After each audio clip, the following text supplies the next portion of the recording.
കരുവന്നൂർ കേസുമായി ബന്ധപ്പെട്ട് ചോദ്യം ചെയ്യലിന് ശേഷം വീണ്ടും ഹാജരാകാൻ ആവശ്യപ്പെട്ടിട്ടില്ലെന്ന് CPM MP K Radhakrishnan. ED Kochi ഓഫീസിലാണ് അദ്ദേഹം ചോദ്യം ചെയ്യലിന് ഹാജരായത്.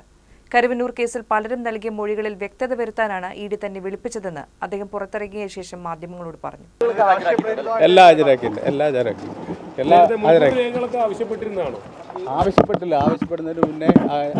Aadhaar, pan card, bank account വിവരങ്ങൾ എന്നിവ നേരത്തെ കൈമാറിയതാണ്.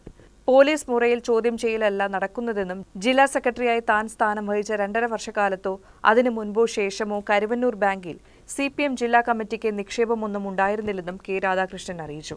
2 തവണ നോട്ടീസ് നൽകിയിരുന്നെങ്കിലും പാർലമെന്റ് സമ്മേളനം, CPM പാർട്ടി കോൺഗ്രസ് എന്നിവ ഉന്നയിച്ച കെ രാധാകൃഷ്ണൻ സമയം നീട്ടി ചോദിച്ചിരുന്നു.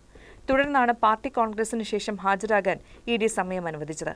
കെ രാധാകൃഷ്ണൻ CPM തൃശൂർ ജില്ലാ സെക്രട്ടറി ആയിരുന്ന കാലത്തെ പാർട്ടിയുടെ വരുമാന കണക്ക്, ബാങ്ക് ഭരണവുമായുള്ള ബന്ധം എന്നിവ അറിയാനായിരുന്നു നോട്ടീസ്. ഈ വിവരങ്ങളാണ് ചോദിച്ചറിഞ്ഞത്.